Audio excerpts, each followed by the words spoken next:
प्यारे बच्चों, आज हम कक्षा 9 के लिए विज्ञान की वर्कशीट नंबर 10 करेंगे।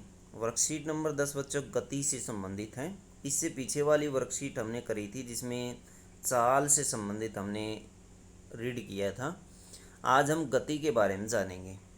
देखिए बच्चों, सुहानी अपने पिता के साथ गांव से शहर की ओर मोटरसाइकिल से वापस आ रही थी।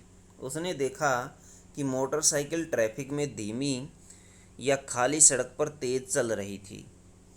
ट्रैफिक में धीमी हो जाती थी और खाली सड़क पर तेज चल रही थी।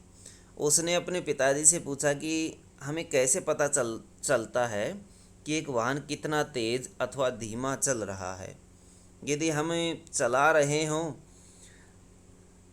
क्या इसे सटीकता से जानने का कोई तरीका है? उसके पिताजी ने उत्तर दिया कि हम वाहन की चाल का पता उसकी हेडलाइट के ऊपर लगे चाल मापी अथवा स्पीडोमीटर को देखकर जान सकते हैं। ये स्पीडोमीटर बच्चों देख सकते हैं आप। तो बच्चों इस तरह के दो तीन जो हैं उसके अंदर मोटरसाइकिल के अंदर लगे होते हैं। एक स्पीडोमीटर होता है जो स्पीड को बताता है, और एक बच्चों पथमापी होता है। चाल मापी और पथमापी दो तरह के इसमें पैमाने लगे होते हैं मोटरसाइकिल में। उसके पिताजी ने उत्तर दिया कि हम वाहन की चाल का पता उसके हेडलाइट के ऊपर लगे चाल मापी अथवा स्पीडोमीटर से जान सकते हैं। सुहानी ने हेडलाइट के ऊपर लगे एक वृत्ताकार यंत्र पर कुछ संख्याएं अंकित देखी। उस पर किलोमीटर प्रति घंटा भी लिखा हुआ था। यदि उसे याद आया कि उसने कक्षा में पढ़ा था कि चाल का मापन किलोमीटर प्रति घंटे में किया जा सकता है और चाल का एसआई मात्रक मीटर प्रति सेकंड होता है। बच्चों ये याद रखना, मीटर प्रति सेकंड ये पूछा जाता है एग्जाम में, चाल का मात्रक। ये पिछली वर्कशीट में भी हमने पढ़ा था। तो बच्चों देखिए ये है चाल मापी। अब इसमें देखिए किलोमीटर प्रति घंटा ये लिखा हुआ, किलोमीटर प्रति घंटा। फिर देखिए बच्चों दूरी, वाहन द्वारा अभी तक तय की गई कुल दूरी इसके द्वारा दिखाई जाती है।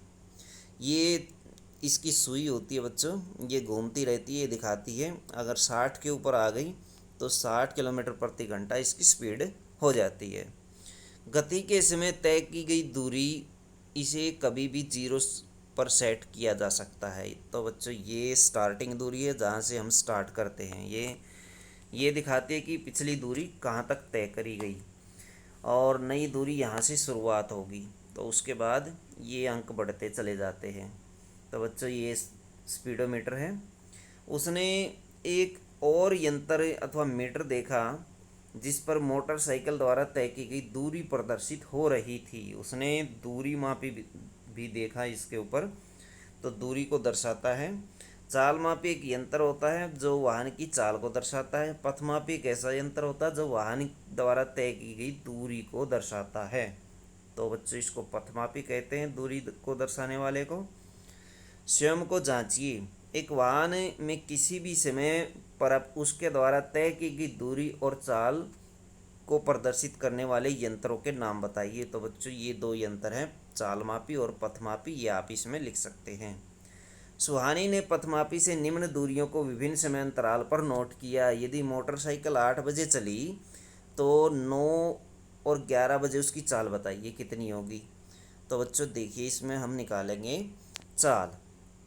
8 बजे चली और पथमापी में दूरी उस समय 1320 किलोमीटर थी। ये स्टार्टिंग पॉइंट है बच्चों, इसलिए यहाँ जो स्पीड है वो 0 किलोमीटर प्रति घंटा है। यहाँ पर 0 किलोमीटर प्रति घंटा है। उसके बाद 1345 9 बजे उसकी दूरी हो गई है। पथमापी में जो दूरी तय की गई वो 1345 है। अब इसके अंदर हम घटा लेते हैं 1320 को 45 में, 1345 में से 1320 को घटा दीजिए, टोटल दूरी आ जाएगी कितनी तय करी। तो बच्चों दूरी तय करी कितनी, 25 किलोमीटर। तो ये आ जाएगी 25 किलोमीटर प्रति घंटा, इसमें आ जाएगा 25 किलोमीटर प्रति घंटा।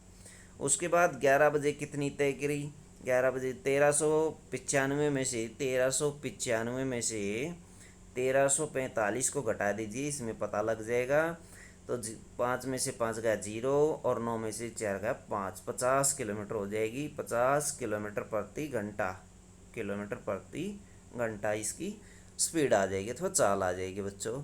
इस तरह से आप इसको कर सकते हैं। तो बच्चों ये थी आपकी साइंस की वर्कशीट। वीडियो अच्छी लगे तो लाइक करें, हमारे चैनल को सब्सक्राइब करें।